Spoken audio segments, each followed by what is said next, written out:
Good afternoon, ladies and gentlemen, and welcome to another fun episode of Why Bother with your host, John Szablewski, the podcast that didn't need to be made by the host who really didn't want to make it. Today, we have a special treat for you all. My good friend, Brad Loliger, an up-and-coming lawyer in Buffalo and a television historian.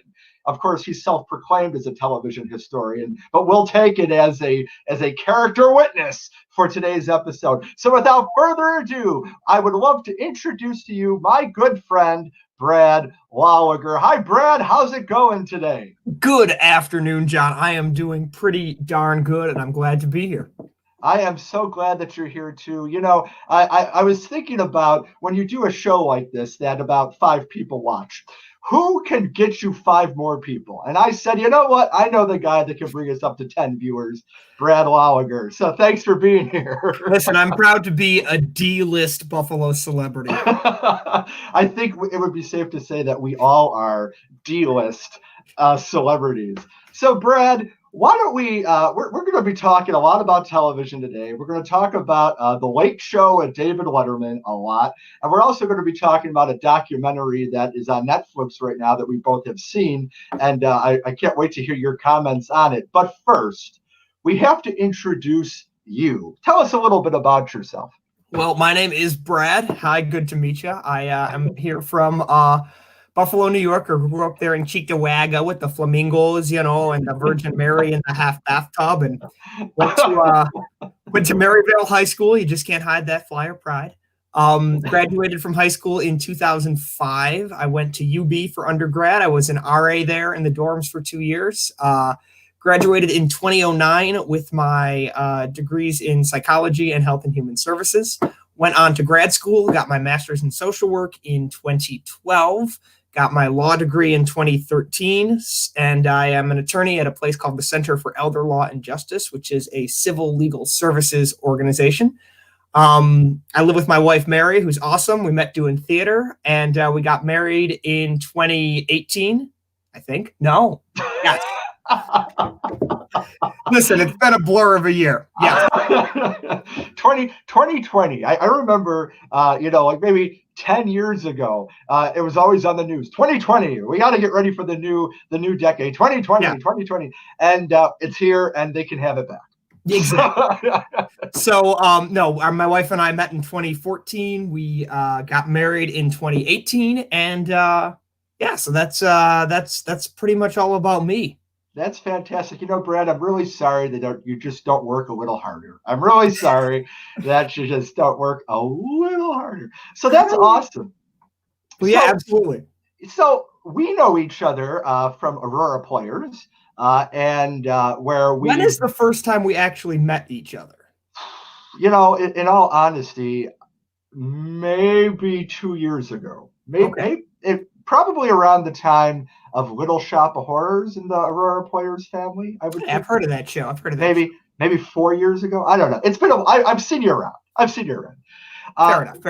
The really cool thing about Brad and I is that we bonded over our fascination with late night show programming, especially that of David Letterman and The Late Show that was on CBS. David Letterman had just retired in 2015. And you know what? I'm sorry to say it.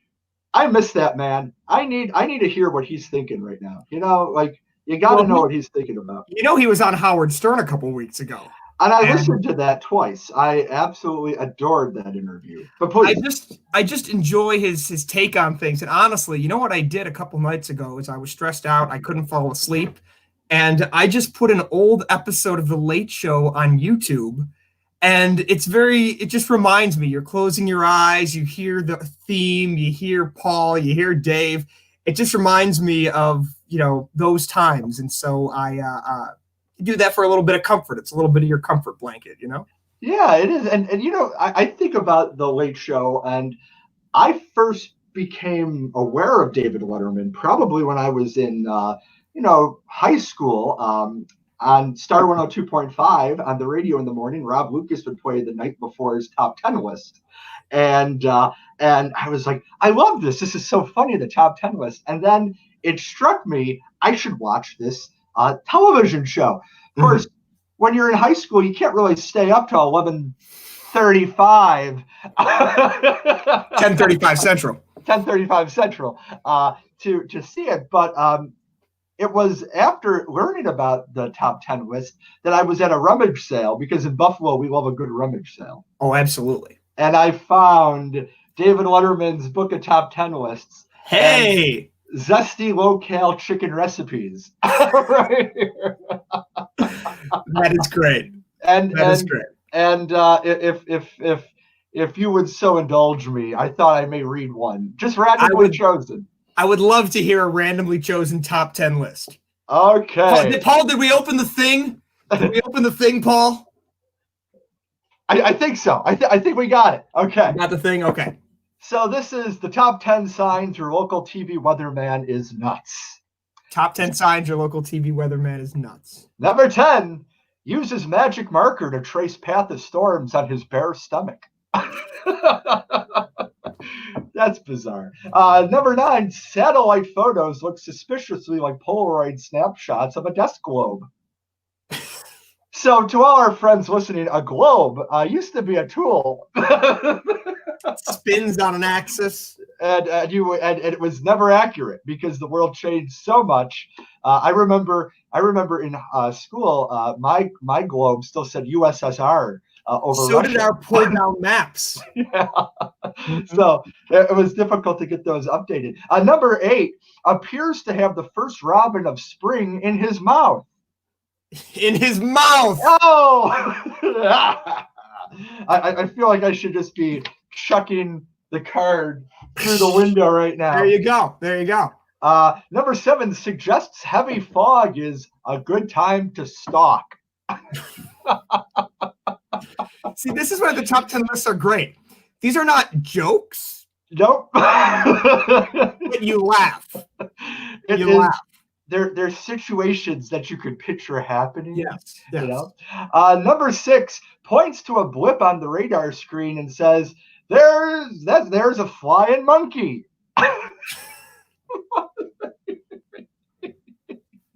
Oh my gosh, that's a Wizard of Oz reference. Yeah. Reference for those. Number 5, every broadcast he says, "Oh Lordy Mama, it's going to rain root beer tomorrow." I can only picture going to work in the morning and sitting down to talk about today's top 10 list and saying, you know what? I really think root beer is a topic that needs to be made.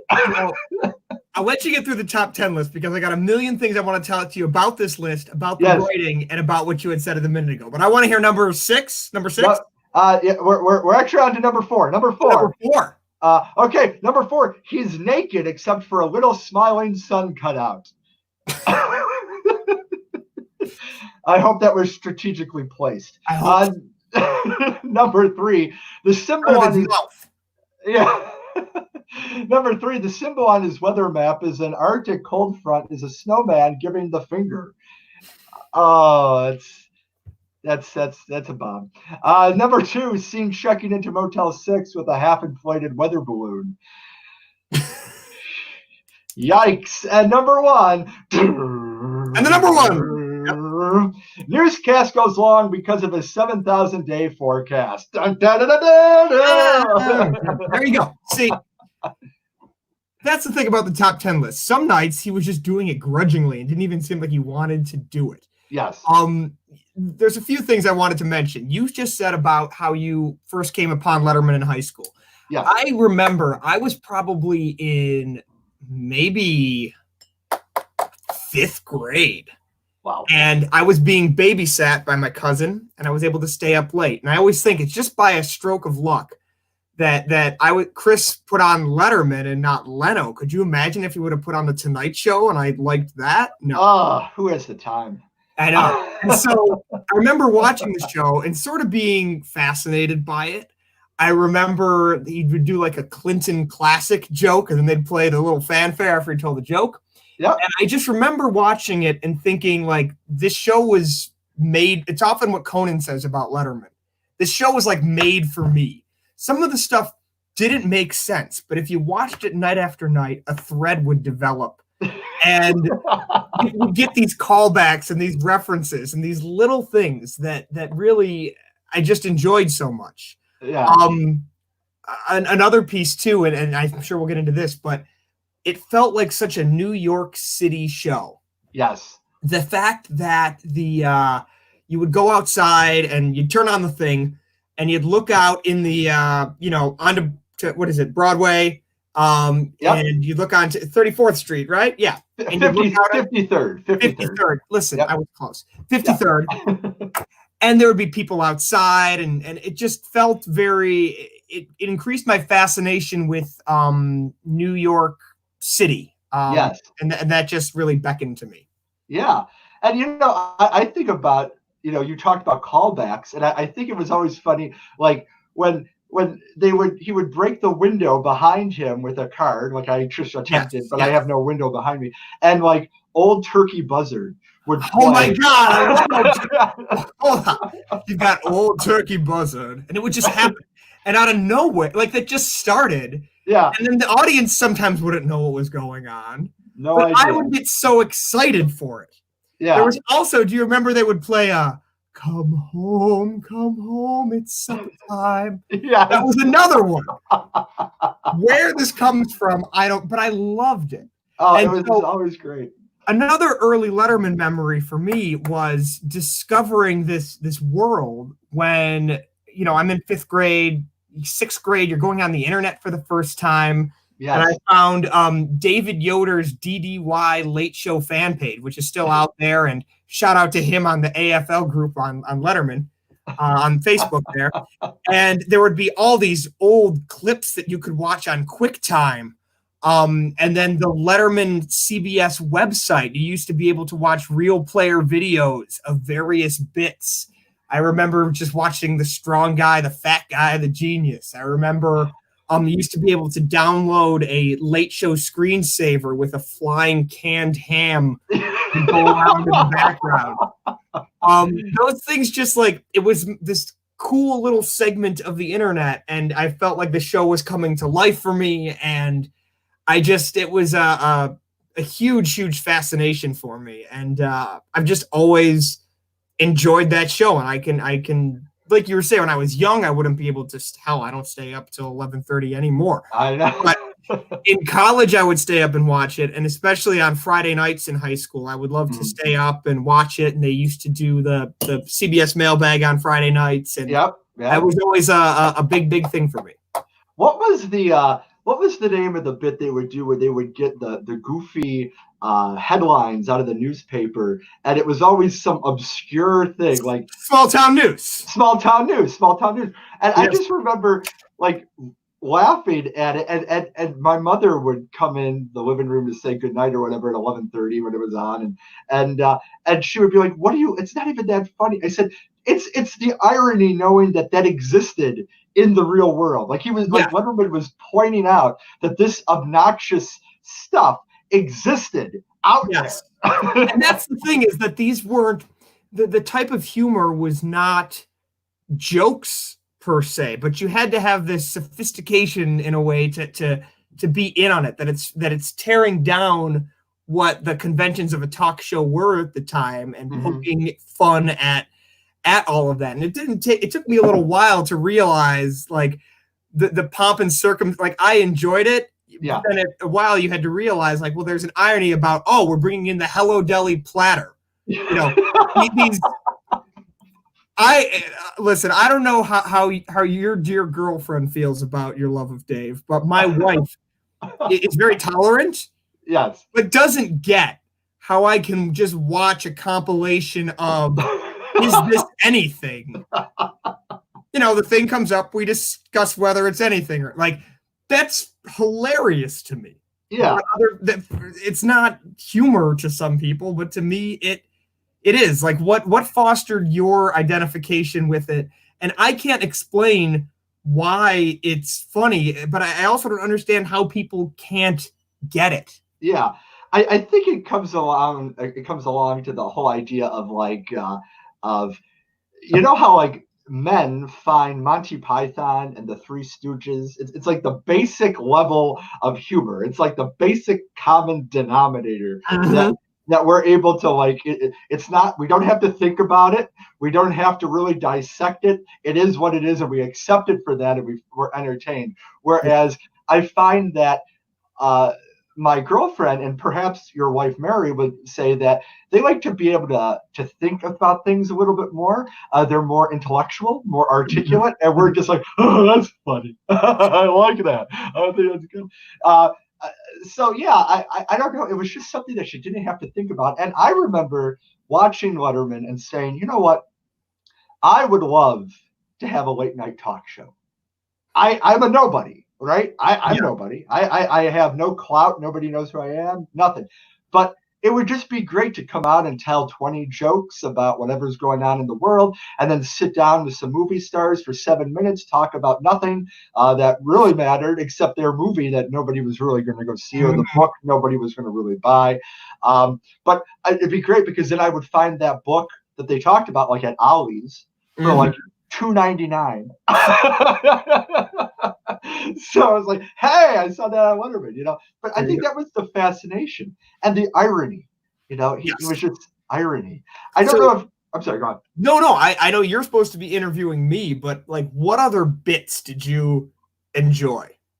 Oh, I the top 10 list was always great. I also liked when they would do like stupid pet tricks, and I think it's a classic. And I think about like these people put a lot of time and effort into their pets to go on television for 2 minutes, national television. Popular, and see what I think is hard for even for you or I to understand is how big Dave was in the late 80s, in the early 90s.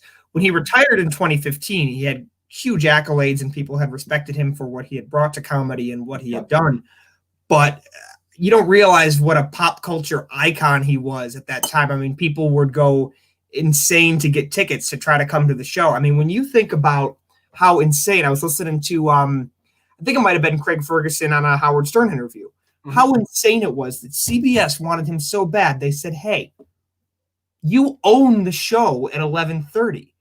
Like that was, CBS has no ownership of that. I remember it was so sad. The day after the last broadcast, the entire Letterman show website on CBS gone. Like after that last broadcast, there was never another broadcast of the Late Show with David Letterman on network TV because they lost the rights. It's a worldwide pants product. Same thing that like, oh, not only are we going to give you this show, you will own 12:35 to 1:35. So you put on whatever you want, which the funny part of it is Dave really didn't care. Just that gave Craig Ferguson or Tom Snyder or Craig Kilborn free reign to sort of do whatever they wanted. It's just interesting how he is so self-deprecating in not understanding that he's such a significant figure, just like he talks about Johnny Carson. Folks like you or I or current comics view him in that way. But he doesn't seem to recognize that or doesn't want to. Yeah, I think it might just be, how we have a tendency of, we do things in our day-to-day life and people might say, oh, that was very kind of you, or that was an awesome thing that you did. And we'll just be like, yeah. It was whatever. I did what I did. And I think it comes along with people who are famous sometimes don't necessarily want the accolades. They want to be a comedian. They want to make people laugh, and they did that. And then they're done, and they go on to do what they do. Talking a little bit about getting tickets to the Late Show, were you ever able to see a live taping?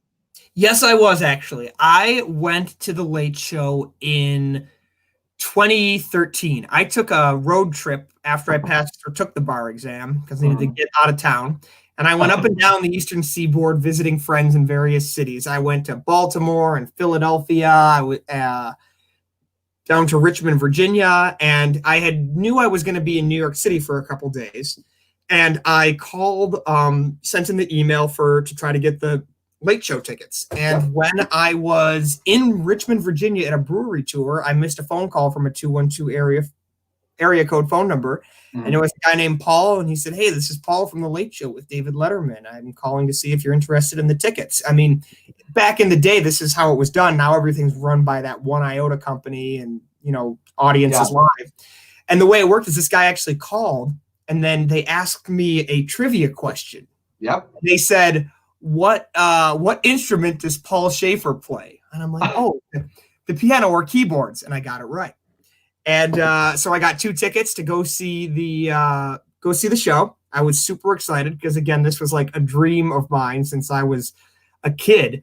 And you're in line, you're under the marquee at the Ed Sullivan Theater. And as those who know me are probably not surprised to learn, I was striking up conversations with random people in the line. And I spoke to this gentleman who was with me, and I was talking to him about being a Dave fan and getting the tickets. And he's like, we were talking about the calls we got to get the tickets.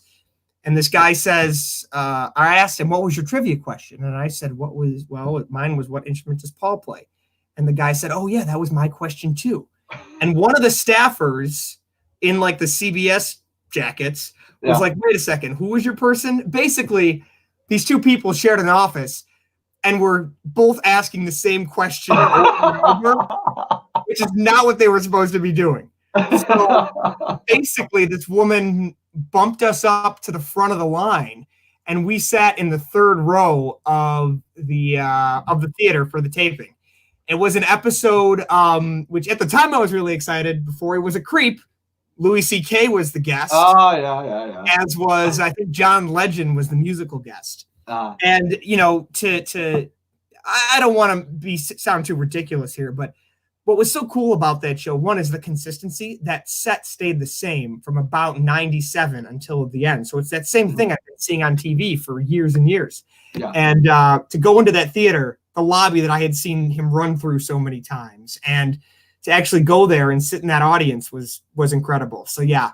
And Paul Schaefer and the band were amazing. To see Alan Coulter, it was just, and to watch the whole thing happen was awesome. So the long answer was yes, I got to see the show in June or July of 2013. And I'm so glad I was able to do it because he left the air just 2 years later. Did you ever get to go? So I got 2 stories about that. So let's go back to April 2020 or 2012. April 2020, nothing's happened. 2012, no. But April 2012. So my friend and I, Kyle Mecca, and you can watch his interview on the same show from 2 weeks ago. We were in a town for the Tribeca Film Festival at the end or the middle of April, and it was the same week that Dick Clark died. That's nothing that has to do with the story, but I just remember that. So there you go. So we go and and by the way, I'm sorry, I must digress. Don't you love that they still call it Dick Clark's New Year's Rockin' Eve with Ryan Seacrest? Well, yeah, because Ryan Seacrest has to take over for every job, and it's what he does. So he's great, but I'm pretty sure they still have the Dick Clark name in it, even though he's been dead for so long. Yeah, I digress. You're in New York. You're there for the Tribeca. What happens next? So they said, I remember reading on their website that sometimes they would have a lottery. If people didn't, claim their tickets, you could go. So we walk down, we're in Times Square, we're walking down Broadway, we get to 53rd Street. I see the Ed Sullivan Theater, the marquee, big and blue and yellow, and I go up and there's a sign on the door. Late Show is on hiatus this week. I'm like, you've got to be kidding me. So fast forward to about 10 minutes later, we go on 53rd Street to the Hello Deli where Rupert G is standing there. And I said, I'd love to buy a T-shirt. I bought this T-shirt. I bought my father that T-shirt. And I said, and I asked Rupert, I said, so how, and I speak to him on a first name basis as though I know him. And he says, what do you want? I said, I'll take 2 extra large T-shirts. He's like, okay. And because he's not even looking up. At this point, I feel like this is just his everyday thing where people are coming in to buy shirts and it's whatever. And he's like, you want any food? I said, oh no, I had Chipotle before this. You said that to Rupert? Oh. So fast forward to 2015, like 2 months before he's about to retire. My father and I, big Letterman fans. I mean, he was a Letterman fan back when he was on like the late show on Late night on NBC. NBC. Yeah. So he's doing that. I put it on the internet. I get a phone call. The woman on the phone says, "Are you interested in the 2 tickets?" I said, "I am. Can I call you back in 5 minutes? I just got to make an arrangement real quick." She said, "Sure, not a problem." So I go downstairs. I'm like, "Dad, we got to go. We got to go." He's like, "I can't go to New York. I got to work." I said, "This is the end. There's no time. We got to go. We got to just call in sick." He's like, "I can't go. I can't go." I'm like, "You got to be kidding me." So now I'm like thinking, who can I go with? Who can I go with? Who can I go with? So I call the woman back after like 20 minutes. I'm like, "Listen, I'm not going to be able to do it. I can't find anyone to go, blah, blah, blah." She says, "Well, thank you for being honest." And they sent me like a postcard in the mail. Like it was like a little. Wait. You could have gone to one of the last 2 weeks of shows and you didn't? Oh, God. Yeah. I'm sorry. I'm making you feel worse than you already do. I know. So thank you. I didn't think I was ever going to meet my wife. I used to prepare for a life of loneliness. I would just like do things by myself to get used to it. Yeah. I should have done that. Man. I was telling you, it hurts, but it is what it is. And I wouldn't give your problems to a monkey on a rock. Oh, a monkey. Oh. Nothing better at all. Like I think about that, and Schaefer must have said like 4 times in a month. It was a fur thing. and you know what's funny about it is when you watch these compilations that are now on YouTube, yep, like you realize how much it followed that same pattern every year. Yeah. And it was the same thing of like the muff and just watching the story as it grows over the years. I just love that. It's one of my favorites. It was not Christmas until we heard this, and then Jay Thomas would come on and tell the greatest talk show story ever told. The Lone Ranger story. Lone Ranger. Now I'm sorry. You got a herb up in the back, isn't that what he said? Yeah. He's like, "I got a herb up."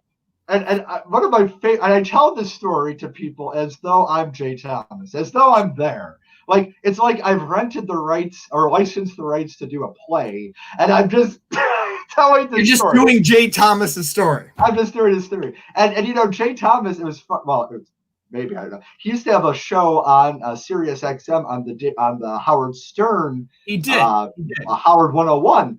And he would tell late show stories once in a while, and this one was one that he told. Now I do have video, but I'm not sure why you're not able to hear it. I can hear it. I think it's going to the broadcast, but it's really funny because he tells this story and he talks about the Lone Ranger, and all I remember, and I always found this to be hilarious, is the acting out, the driving as they're turning corners, and you just see this. Like, who are they going to believe, you or me? They'll believe me, citizen. Like, there's just something so great about it. And the best part is, like, you know what's going to happen. It's the same story every year, but it's just so much fun. And so good. And then Darlene Love, you can't beat Darlene Love coming out just saying, "Christmas baby, please come home." I think the best one is when they had the big Navy choir. Oh, yes. It's very good. Loved it. That's a great song. And have you read Paul Schaefer's book? That's one I haven't read, actually. Is it good? It is. So a few years ago, I read it. I was on this kick of autobiographies for Hollywood people. I don't even know if Paul Schaefer is considered Hollywood, but I enjoyed reading it. And it's entitled "We'll Be Here for the Rest of Our Lives." Yes, I thought about getting it out of the library. I haven't, though. But some good stories in there. There are, and he talks a lot about getting Darlene Love and how she was one of his big, exciting, influences in music, and how being able to play for her was so special. And what I always love is the giant baritone saxophone solo in the middle of that show. And I love saxophones, and hearing it play, it's fantastic. It's Absolutely so fantastic. much fun. It's so much fun. I really enjoyed every aspect of that show. And you know, the you mentioned going into the Hello Deli. Like when I went to Yeah. New York for the first time and went into the Hello Deli and met Rupert G, it was like the coolest thing in the world to me. And you see how small the little shop is. And I'll tell you, next time you go to the city, those sandwiches are very good. You know, I hear the Regis Philbin. The Regis Philbin is the best one. I hear that. Well, Regis Philbin told me that it's the best one. So I think he may have a bias. Now, favorite guests. You go first. Tell Martin me. Short. Yes. And he would come with a song. He would tell these jokes. And again, I got to give a shout out. Don Giller, a.k.a. The Dons, who is on the AFL Letterman Facebook group. God bless you and all the work you do to upload Letterman videos, put them online so we can watch these and continue to enjoy Dave today. I lost the thread. What was I talking about before I started praising Don Giller? That plug is worth its weight in gold, by the way. We were talking about Martin Short. Martin Short. Yes. There, you can watch all the videos of all of his appearances. You know, and there was a great one where he played Martin Short's first appearance on Late Night with Letterman back on NBC, and Martin Short's last appearance in 2015 on The Late Show. And like to see the same anecdote told about the first time he was ever on Canadian TV and he was singing the words wrong. I just love Marty Short. And I really enjoy after they killed Osama bin Laden and he sang a tribute song. And instead of singing Candle in the Wind, it was called Bastard in the Sand. And it's just great. It's so good. So good. It's, oh my gosh. Oh, you look like a maitre d' on a spaceship. He's got a great autobiography too. You should read Martin Short's autobiography. I have a signed copy from him that I got. Well, I went to. He was in. It's Only a Play on Broadway, and I saw him there on his last week performing before Nathan Lane came back, and Equity Fights AIDS at the Broadway shows. They always do a fundraiser every year. And one of the fundraisers, things you could purchase, was Martin Short's book that had just come out. And in it, he signed it. And it says it's only a book. And he has the date in the date first, then the month, then the year. It's very Canadian. And he signed it. And I said to my friend Kyle, I said, we need to go and stand at the stage door because I want to get a picture with him. I bought his book. It's the least thing to do, right? So we were standing out there, and Stockard Channing was also in the show. And Stockard Channing's the first one out, and I'm the first one right by the stage door, and she stares at me, and the look of disgust on her face was enough to say, you know what, maybe I should go. But I didn't.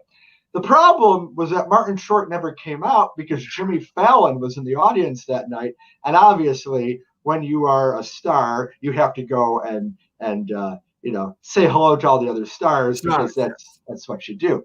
So it's really funny to see that. I'm going to put this question up here. So Brad, you right at the beginning of quarantine, you talked about Broadway shows.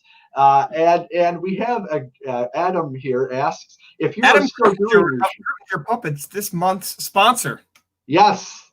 So are you still doing your Broadway show? So no, I have to talk to my wife about this. We were doing a series called Brad Talks Broadway. It was me providing a brief summary of Broadway shows because while I can remember every detail about the Letterman show, I can go to a Broadway show with my wife. I watch it. I enjoy it. I'll say how much I liked it. If you ask me what happened in it or the plot, gone. Out of my head like a rocket to the moon. And so the fun of this series was I was reviewing shows that I had seen, and I think we just sort of fell off track with it. I think the quarantine started to get to us. But if folks are asking for a return of Brad Talks Broadway, perhaps I can talk my wife into bringing it back, and maybe I should get back in the saddle. I think, you got to give the people what they want. You got at least one fan, and he just wrote in. Look at that. So, wow, we got viewers calling for requests. This is great. Well, I just learned the other day about how Facebook analytics work on these videos. It's sad. Anyway, I'll just tell you that if people watch at least 3 seconds of your video, you're gold. Hey, now, speaking of videos, yeah, John, did I tell you what I did? I was in New York City right before Corona hit. I was there the weekend of March 13th, 14th, 15th for a bachelor party. Did you know that? I actually did know that. I'm not a creep or anything, but go on. Did I tell you what I did while I was there? You did not tell me, but your wife told me you were there, so I don't know. That sounds bizarre. Just go on. Yeah, we're moving on. Yeah. We're moving on. So I went to the Paley Center. Yes. And I searched on you pay $5 and you get to look through their archives for an hour and a half. And again, with YouTube, there's so much out there for you to watch at home nowadays. The Paley Center is maybe not as cool as it once was. However, there's a lot of stuff that isn't publicly available on YouTube. There's a 1979 HBO special called David Letterman Looking for Fun. And it's got Merrill Marco in it, the creator of Late Night with Dave, and it's pretty much just like him driving around Los Angeles and doing very ironic things like, oh, here we are having fun at this arcade, and just pointing out things and making fun of them. He even went to a restaurant where it said "Dine with the Stars," and then they were just like with this couple, and he's like, "Oh, who'd you see? Did you see this person? Yeah, okay." It's just stuff like that, and you can see the seeds of what Late Night became, what the Late Show became, and it's a very cool thing. So if you're ever in New York City, check out the Paley Center and watch David Letterman Looking for Fun. They do an awful lot of great television events when the world's not shut down. Yes, and panel it's a great opportunity to look at television. As I went to film school, I have a great appreciation for television. You as a viewer, because I learned how to make it and stuff like that, the science behind it. But you as a viewer, it's so fascinating that there are people out there that just have such an appreciation for the work that goes into television. I like to think I'm not as crazy as Kenneth from 30 Rock, but I don't know. I mean, there's something about television, and you know what the piece for me is?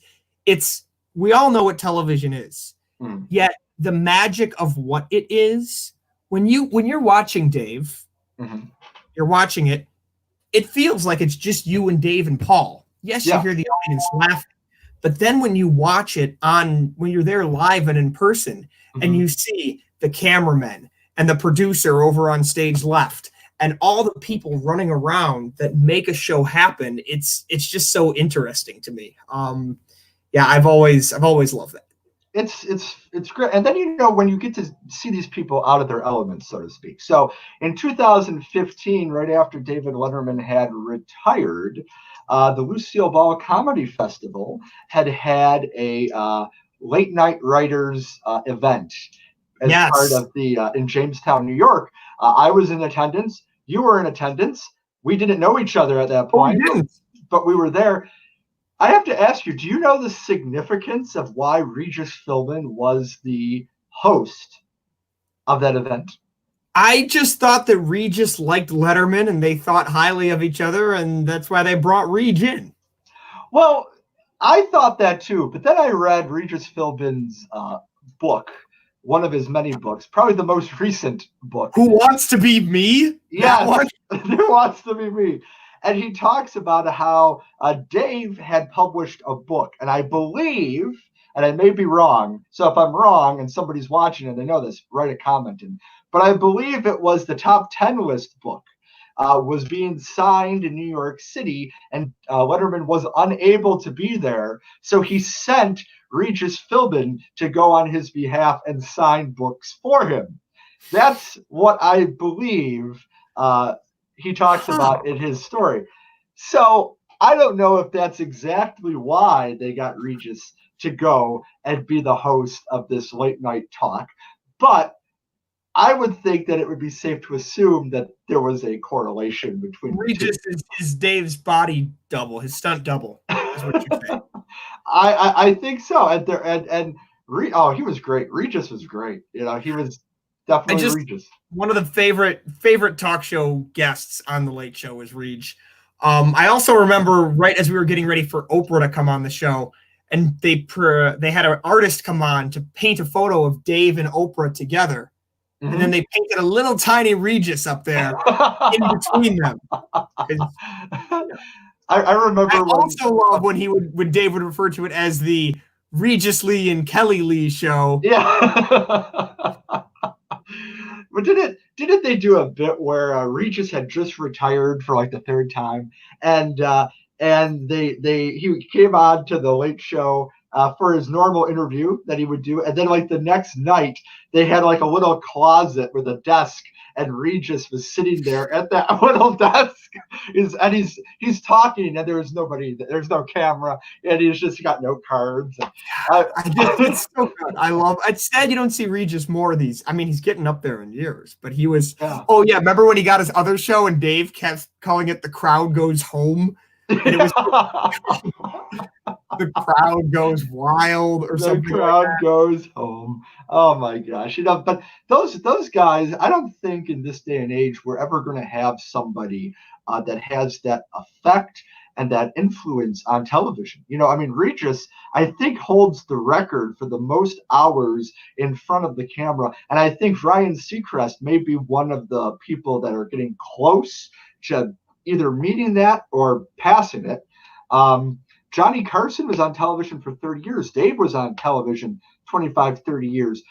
I don't know if anybody on television right now has the star power to be able to do that, because I don't think the industry is going to necessarily allow for that to occur. When I was young, I was fascinated, just like Dave was, with the mystique of The Tonight Show and The Late Show.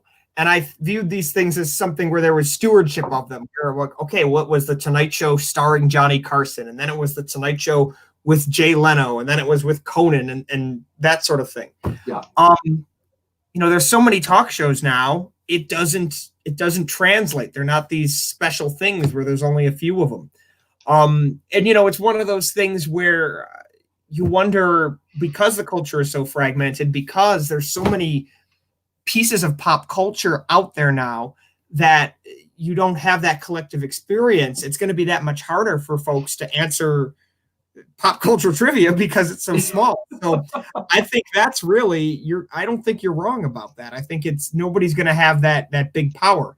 When you think about it though, when I was first getting into Dave, which would have been in, the mid to late 90s, that would have been, maybe he was on the air for 15 years. If we're counting the start of Late Night in 1982, we're talking 97.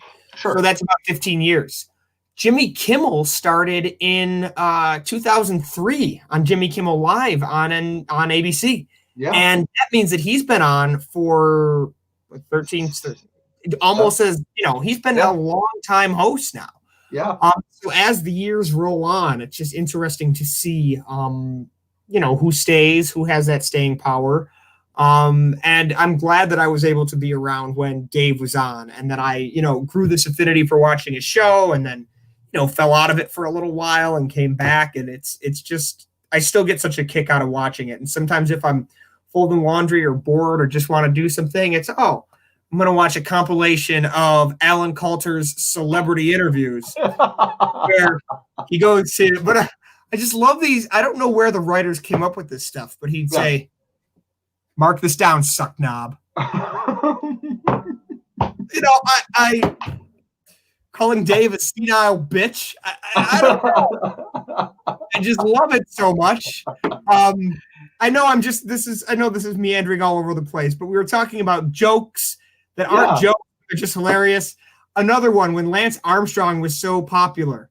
Yep. He'd say, ladies and gentlemen, Lance Armstrong. And Rolling on a River would play by Ike and Tina Turner, and a fat guy on a bike in the yellow jersey is the fat guy who rides up the aisle and out of the theater. Like, that's the bit. That's it. And to me, I love that. It's good. It's so good. Or will it float? Like, will it float? They said the British program, is it buoyant? Alan, what are we playing for tonight? We're playing for a monkey. And then you flash really quick on the screen. Why it did that again? There's no explanation, but that's what would happen. That's what would happen. And it would be great. Now, you had your grinder girl, you had your hula hoop girl. Uh-huh. You know, it's just these little things that gave it texture. And then you realize too how things change over time. Mm. Remember, Dave used to run out and touch his toes a bunch of 3 or 4 times, stretch. Yeah. You had the girls who'd come out and hug, the run across, and then the run back. And what's so great is there's so many retrospectives on YouTube now you can watch. I really liked towards the end. You can tell Dave was having so much fun when he showed Jerry how to run across. Yeah. Did you actually read the book, The Last Days of Letterman? I have not. I love this book. I will definitely look it up. You should pick it up. It goes through the last 30 episodes of the show. It's just really good. It actually talks about how Barbara Gaines, one of the producers, she was putting together that montage at the end of the last episode, like up until the last minute, and the thing almost didn't get to the broadcast center to go out and be broadcast on the night of the show. It was just crazy. So definitely worth a read. And another book I own also, you may have the top 10 list book. I own Home Cooking with Dave's Mom. It's the cookbook by Dorothy Letterman. And I always Thanksgiving psychic pie guessing. Oh my gosh. So Letterman retires 2015. He kind of does radio silence for a little while. And then maybe 3 years ago, Netflix has My Next Guest Needs No Introduction, which is the in-depth analysis interview of exciting people that Dave would do on the show without all the gimmicks, so to speak. So I personally was very excited when I heard that he was coming out, because I said, you know what, we need to hear Dave again. I think he had a lot. And I really, really liked the interviews a lot. But you can tell, and I'm interested in your opinion on this, but you can tell when the guests don't necessarily get his sarcasm, which is so ironic since he was such a big part of culture that you would think that people would know, that he was just being goofy. Yeah, it's funny when people aren't in on it. You can tell that they don't quite get it, which is strange to me. I do like the program. I don't think I've seen all of the episodes because some of them just didn't pique my interest. It's just interesting to see Dave. There's this part, and I may be stealing this from somebody who said it online, but when he interviewed President Obama, and then he was also interviewing Congressman John Lewis, and sort of him wrestling with him feeling like he did nothing for his whole life and wanting to do something that maybe has a little more weight or is more significant. And I just really enjoy, he is interested to hear from people and talk to people. And it is interesting that, it's not like, okay, well, Johnny Carson leaves the Tonight Show, so now we'll never hear from him again. Yeah, the Late Show's over, but I love that Dave still pops up every once in a while on Howard Stern, on I think he was on with Martin Short and Steve Martin on their show. He was on how do you pronounce his name? Is it Dacis and Mero? He was on their show. He's still out there, and that's good. And I'm glad that we still have a taste of Dave in our lives. Yeah. Adam's asking, why the beard? Why not? Why not? People, I see questions like that, Adam, is why he has the beard. Because people don't like the beard, so he has the beard. Also, did you see remember the writer's strike in 2010, maybe? Yeah. And he grew a beard then, and then he came back, and then while he was sitting at the desk, put on a raincoat and a hat and did a Gorton's Fisherman ad. I one of the pinnacles of the Late Show, and I know that we kind of left away from it, and we're going to go back real quick. Is during Hurricane Sandy when they shut down New York City, and Dave was on a skeleton crew. I'll never forget this. He said, "We have a skeleton crew tonight," and he did the entire broadcast with no audience. There was no laughter, nothing, and it was just like, this is brilliant. This is brilliant. One of my favorite episodes is the Hurricane Sandy episode, especially when that's when they used to do the sweeping jib camera over the audience. Yep. And it did that, and there's just nobody there. Nothing. And it's so funny. And I think about like sitting in that writer's room meeting and being like, I got this idea. like nothing was too crazy, nothing was too crazy. How cool must it be to be, I mean, I'm sure it's hard, but to be a writer? Like, I never really, I mean, you went to film school, you think about these things. No, I don't regret any of my choices in life, but there's also this weird part of me where it's like, oh, could you imagine being a writer for a TV show, and you go over to the Ed Sullivan Theater every day, or you go to 30 Rock, and you got to come up with funny stuff to put on the television. It's just, it's wild. And it's a small miracle that it comes off every day. Oh, I know. And you would, I think, like these shows, I would think that it would be a machine, right? But you listen to all these stories all the time where it's like, up until the last second, we're coming up with stuff. Like, and sometimes the show had already started and they're writing new things and they're throwing it out. So it's a living document. It's a living beast. But that's a testament to the art that it's never really finished. Yeah. Once the show would tape at 5:30, it was done by 6:30. They would edit anything they had to, and it was ready for broadcast by 11:35. It was a pretty quick process. But 5 shows a week, and that's a lot. So let's talk a little bit about why we're really here, and it is about a documentary entitled "Bathtubs Over Broadway," which is actually a parody of the title of the Woody Allen movie, Bullets Over Broadway, I would assume. And this documentary is one that I found week 1 of quarantine.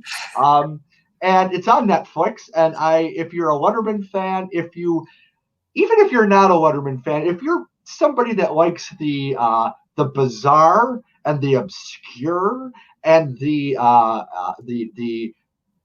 off kilter, you gotta watch it. And yet the delightful. So, Brad, why don't you've seen the documentary? I've seen the documentary. It talks about industry musicals. Yes. And I had to look this up because, like everybody else before the documentary, I had no idea that this was a thing. Yeah. So, do you want to maybe talk a little bit about what an industry musical was? Yeah, this film by Steve Young, who was a writer on, I think he might have been on Late Night, but also on The Late Show for many, many years. He had one of his jobs was there used to be a bit called Dave's Record Collection, where they would play these weird songs. And oftentimes they were records that were about, from big corporations talking about how great their products were. Turns out that there was this whole industry back in the 50s, 60s, 70s, where they would do something called an industry musical. And what that is we're going to have a big conference for all the salesmen. And part of that conference is to entertain them. We're going to put on a show. And so literally the Frigidaire Corporation would write, produce, and put on a live production all about the wonders of refrigerators. And this was a legitimate thing. I mean, Martin Short was in some of these. Yeah. There was big time Broadway composers who went on to do legitimate shows. Yeah, would be part of this, and they would put on these big things, but they weren't promoted. You couldn't buy tickets to them, and so they're this part of hidden history where the only relic might be a 33 LP that was given away as a souvenir. That was the cast recording. And so this musical explores the history of the film explores the history of these musicals, the people who were part of them, and really takes a sort of emotional turn in a way in seeing about how questions like, well, is this art if it's an ad, but if it's a real piece of music? And I know everybody loves to center in on My Bathroom is a Special Kind of Place, one of the favorite songs from the show. And I had been following this because of my association in the AFL group, seeing Steve Young, and I was so excited when it came to Buffalo. It played at the North Park. I went there, and to see it, it was just the neatest thing. And so if anybody hasn't seen that film, highly suggest you go onto Netflix and check it out, because it's just a riot. So this is what I thought about when I watched this documentary. One, why don't we know more about this? This is a fascinating thing. These musicals about like tractors and the bathroom and like what we were selling. I mean, everything's coming up. Sitco. It's brilliant. You know, I think there might be a theory to me for some of this, and it's the idea that think about this. Imagine all the feature films that come out in a year, right? Mm-hmm. Back in the day, you'd pick up your Buffalo News Gusto, and there'd be all those print ads for all the movies, right? When you think about the number of films that come out in a year, and then how many of those actually become lasting classics, whether popular or actually award-winning, that are rebroadcast on, cable networks or that people own on home video or DVD, or even that are available in streaming libraries, it's very few compared to the number of new movies that are released every single week. Mm-hmm. I sometimes like going to the record store and looking through the soundtrack section of the used, because there's all these weird movies that you've never even heard of, but there was a marketing campaign for them. They were, box office, some of them made a lot of money, but because our collective memory can only hold so much, there's only so many things we hold on to. So something like this that wasn't even for the general public. I mean, you have Broadway fandom, which is not a huge segment of the population. Mm-hmm. Compare that to even, what's the crossover between tile salesmen and Broadway fans? It's such a small thing that to uncover it is the fun of it, and finding those sort of quirky things. And that's why anybody I, see who hasn't heard of the movie, and I think they like musicals and they're a Letterman fan, I definitely tell them to watch the film. And now I think you've reminded me that I'm going to watch this film with my wife and my in-laws this weekend, I think, because I think they'd enjoy it.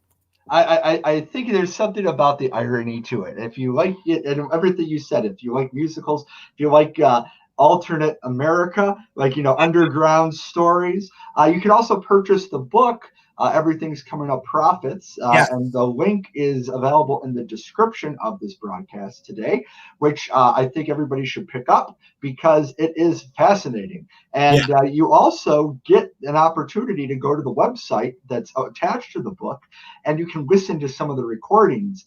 And I think about this because people that wrote some of the music to these, like Sheldon Harlick, who went on to write like Fiddler on the Roof and She Loves Me. And the funny thing is there's a She Loves Me tie, because She Loves Me in the middle of Act 2 of that show is a song called She Loves Me. And Martin Short would always sing a parody of the song She Loves Me in the Letterman broadcast. Yeah, yes, I love that bit. It's just all these connections where it all comes together. It's the world of Dave.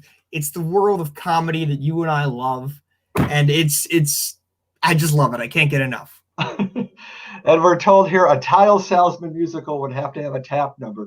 That's funny, because is it a dance, or are we just putting a tap onto a faucet in the bathroom? That's why it's funny. Oh! No! Oh! All right, Brad. So we talked for like the last hour and 5 minutes. It felt like 5 minutes. That's the thing. It's felt so much fun. And I'm so glad that you were able to stop in and talk with me today. We're going to have you back, because I'd love to do an episode with you about Buffalo history. Hey, I would love that. It would be fantastic. Absolutely fantastic. I especially love your take on how people from Buffalo make everything possessive. Possessification. I'm looking at all these. I'm looking at a sign. They're circular. There is no apostrophe S on it. My grandmother, rest her soul, used to say, "I'm going to Kmart's." Kmart's. Oh, so many of them.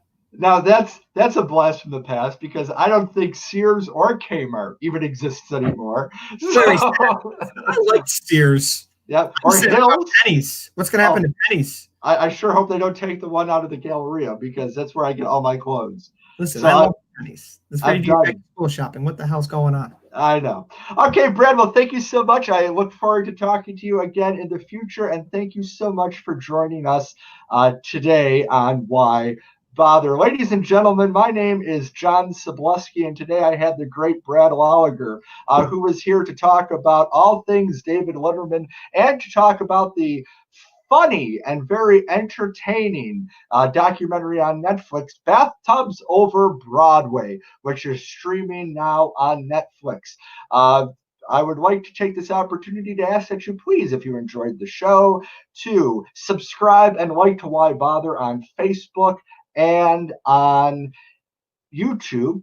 Today's episode was brought to you by the generous support of Kruinger Puppets, and we are now available on the podcast platforms Spotify, Breaker, Google Podcasts, Pocket Casts, Radio Public, and Anchor. I'm John Szablewski, and this has been another episode of Why Bother?